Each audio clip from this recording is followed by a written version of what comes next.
We can make one up using your suggestions, or I can tell you a story with sumo wrestling.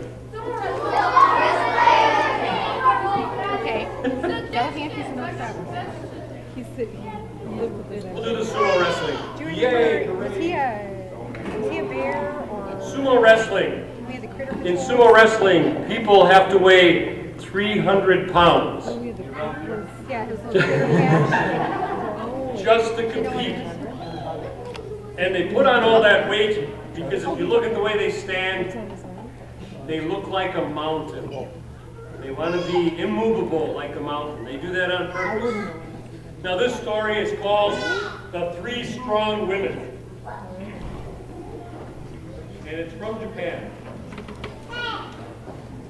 Forever Mountain was a young wrestler, and he was going to compete with all the other wrestlers from all over Japan. So he set out on his journey to the big tournament where the emperor himself would give out the prize money. Zoom, zoom, zoom. He concentrated as he walked along. Zoom, zoom, zoom. He saw each victory in his mind. Zoom, zoom, zoom. But all of a sudden his concentration was broken when he came upon a young girl his own age. Her name was Marume. She was only about half as tall as Forever Mountain and only weighed about 1/5 as much as he did. And he thought to himself, I'm going to have some fun and tickle that girl. But it's not right to tickle someone unless they give you permission, right? Yeah. So he goes over to tickle Marume, and she doesn't want to be tickled by a stranger, so she picks up Forever Mountain and lifts him over her head.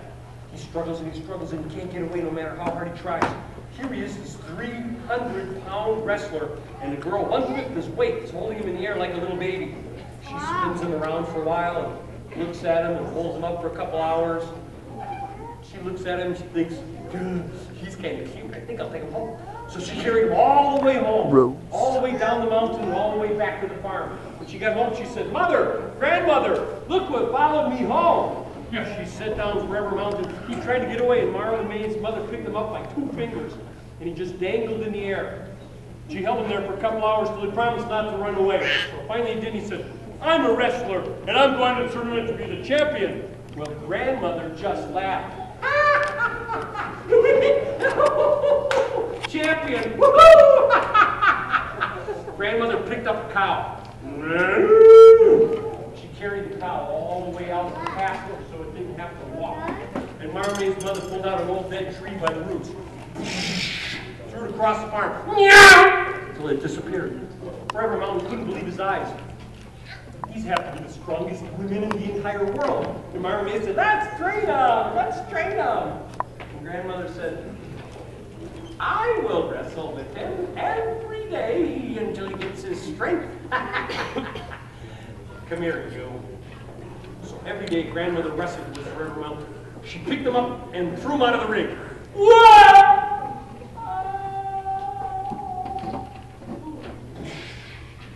Then he ran back to the ring. She picked him up and threw him out of the ring. Whoa!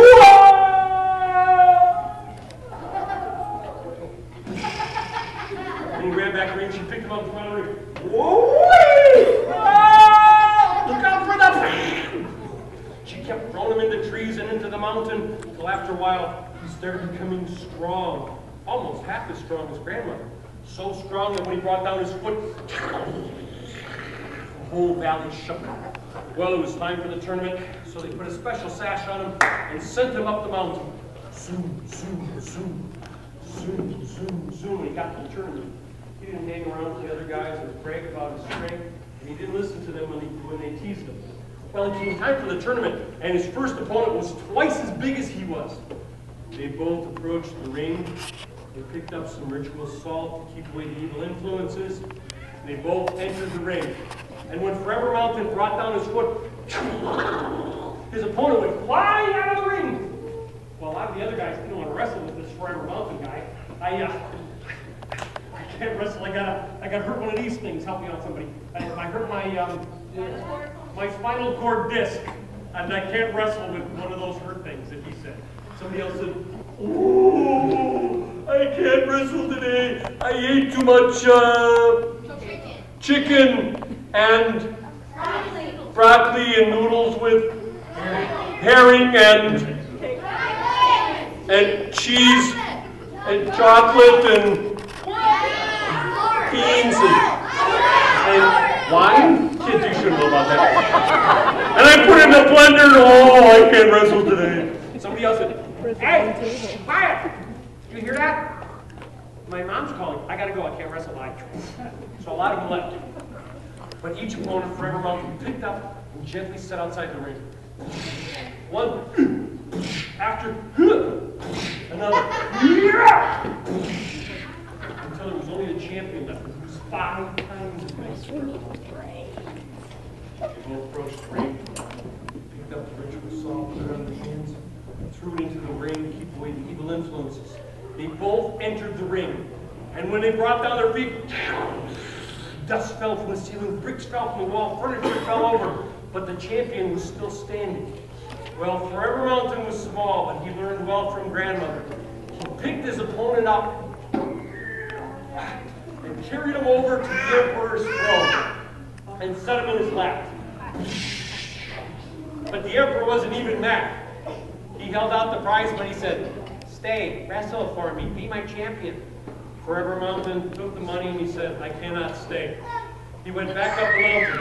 Zoom, zoom, zoom. Zoom, zoom, zoom.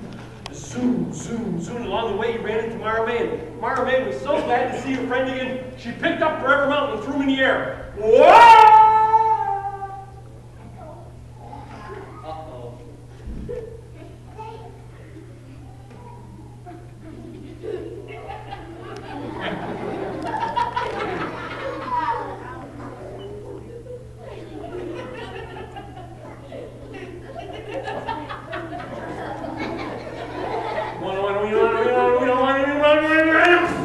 She caught him and carried him all the way back to the farm. When he got back to the farm, he took out the prize money and said, any one of you 3 strong women could have beat me.